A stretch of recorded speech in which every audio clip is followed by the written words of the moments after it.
வணக்கம். எங்களோட குஜராத் பயணத்தில் நாங்கள் முதல்ல போன கோவில் நாகேஸ்வர் ஆலயம். நாங்கள் ராஜ்கோட்டில் ஃப்ளைட்டை விட்டு இறங்கி துவாரகாவுக்கு போகிறோம். அந்த போகிற வழியில் ஜாம் நகருங்கிற இடத்துல தான் இந்த கோவில் இருக்குது. இது 12 ஜோதிர்லிங்கத்தில் ஒன்று. அம்மன் பேர் நாகேஸ்வரி. இங்கே சிவராத்திரியும் பிரதோஷமும் ரொம்ப சிறப்பாக கொண்டாடப்படுறது. லிங்கம் தெற்கு நோக்கி இருக்குது, கோமுகம் கிழக்கு நோக்கி இருக்குது. இங்கே பரிவார மூர்த்திகள் விநாயகர், முருகர், அப்புறம் லிங்கங்கள், நந்திதேவர், பஞ்சபாண்டவர்கள், தாருகாவன முனிவர்கள், அவளோட பத்தினிகள், பிட்சாடனர், மோகினி வடிவ திருமால் இவாள்லாம் இருக்கா. இந்த கோவிலில் இந்த மதில் சுவர் நல்ல உயரமாக இருக்குது. அதுக்குள்ளே பரந்த விசாலமான இடம். கிழக்கு வடக்குன்னு 2 வாசல் இருக்குது. வடக்கு வாசல் பெருசு, அதான் புழக்கத்தில் இருக்குது. அது வழியாக தான் நாங்களும் உள்ளே போனோம். கோவிலோட கோபுரம் நல்ல கூம்பு வடிவத்தில் இருக்குது. நார்த்லெல்லாம் அப்படி தானே இருக்கும். எனக்கு வாழைப்பூ தான் ஞாபகம் வந்தது. வாழைப்பூ மாதிரி அழகாக இருக்குது. அந்த காலத்தில், அதாவது புராண காலத்தில் இந்த இடம் தாருகாவனம்னு அழைக்கப்படுறது. இந்த புராண கதை என்னன்னா, இங்கே பல ரிஷி முனிவர்கள் அவளோட மனைவிகளோட தவம் பண்ணின்னு இருக்கா. பல வருஷங்கள் தவம் பண்ணுறா. அப்படி தவம் பண்ணி பண்ணி அப்படி தேஜஸாக இருக்கா. எல்லாரும் அவளோட பத்தினிகளும் ரொம்ப தேஜஸாக இருக்கா. அப்போ என்ன ஆகுது, இவாளுக்கு கொஞ்சம் கர்வம் வந்துடுறது. கர்வம் வந்த உடனே, நாங்கள்லாம் பல வருஷங்கள் அப்படியே தவம் பண்ணி பண்ணி இப்படி தேஜஸாக ஆயிட்டோம். எங்களுடைய பத்தினிகள்லாம் அப்படியே கற்பு கரசிகள், கடவுளே கிடையாது, நாங்கள் தான் கடவுள். அந்த மாதிரி ஒரு கர்வம் வந்துடுறது அவளுக்கு.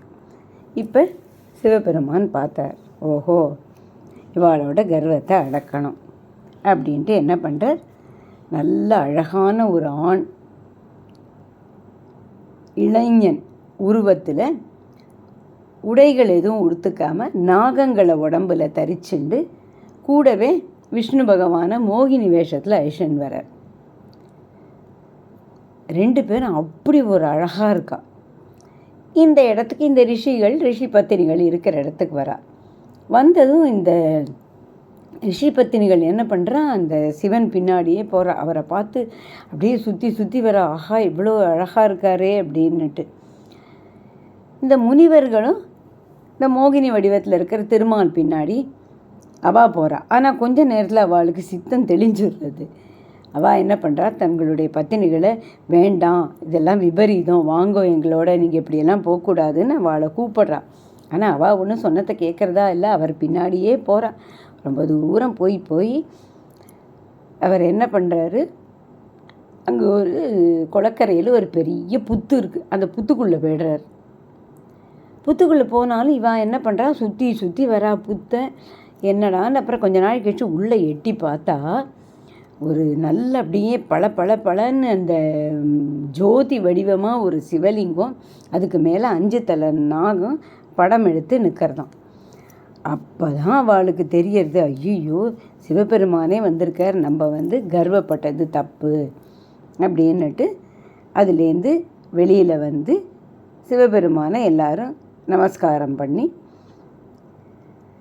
தன்னுடைய தப்புக்கெல்லாம் மன்னிப்பு கேட்குறா.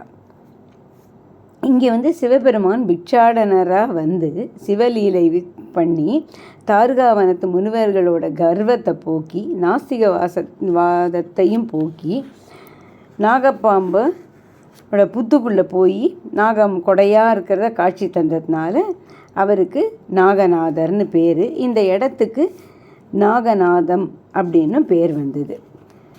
இவர் ஜோதிர்லிங்க வடிவத்தில் இருந்ததால் இந்த 12 ஜோதிர்லிங்கத்துக்குள்ளே ஒன்று. அதே மாதிரி இன்னொரு புராண கதையும் சொல்கிறார். சுப்ரியான்னு ஒருத்தர், இந்த தாருகா அசுரன் இருந்தான். அந்த தாருகா அசுரன் என்ன பண்ணுறான், இந்த சுப்ரியாங்கிறவர் சிவபெருமான சிவபக்தர், ஒரு பெரிய சிவபக்தர். அதெல்லாம் இந்த அரக்கர்களுக்கெல்லாம் பிடிக்காது இல்லையா. அவள்லாம் என்ன சொல்லுவாள், நான் தான் கடவுளுங்கிறவா. அப்போ என்ன பண்ணுறார், இந்த சுப்ரியாங்கிறவரை பிடிச்சி ஜெயிலில் போட்டு, அப்புறம் யாரெல்லாம் இந்த மாதிரி சிவனை கும்பிடுறாளோ எல்லாரையும் போட்டு ஜெயிலில் தூக்கி போட்டுடுறான்.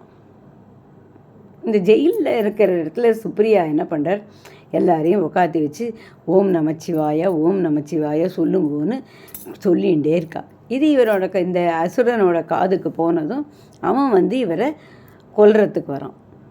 அப்போ சிவபெருமான் தோன்றி அவளெல்லாம் காப்பாற்றிட்டு அரக்கனை அழிக்கிறார். அப்போ அந்த அரக்கன் என்ன சொல்கிறான், என்னோட பேரால் இந்த இடம் அழைக்கப்படணுன்ட்டு. அதனால தான் அந்த இடம் தாருகாவனம்னு முன்னாடி பேர் பெற்றிருந்தது. நல்ல 25 மீட்டர் உயரத்தில் ஒரு பெரிய சிவனுடைய சிலை இருக்குது இந்த கோவிலில். ரொம்ப அழகாக இருக்குது, ரொம்ப நல்லா இருந்தது. கோவிலும் பார்க்கவும் நல்லா இருந்தது, நல்ல சுத்தமாக இருந்தது. பெரிய விசாலமான ஒரு ஹால் இருந்தது. கீழே சிவலிங்கம். அந்த சிவலிங்கம் சின்ன சிவலிங்கம் தான். ஆனால் மூர்த்தி எப்போவுமே மூர்த்தி சிறிதானாலும் கீர்த்தி பெருசு இல்லையா.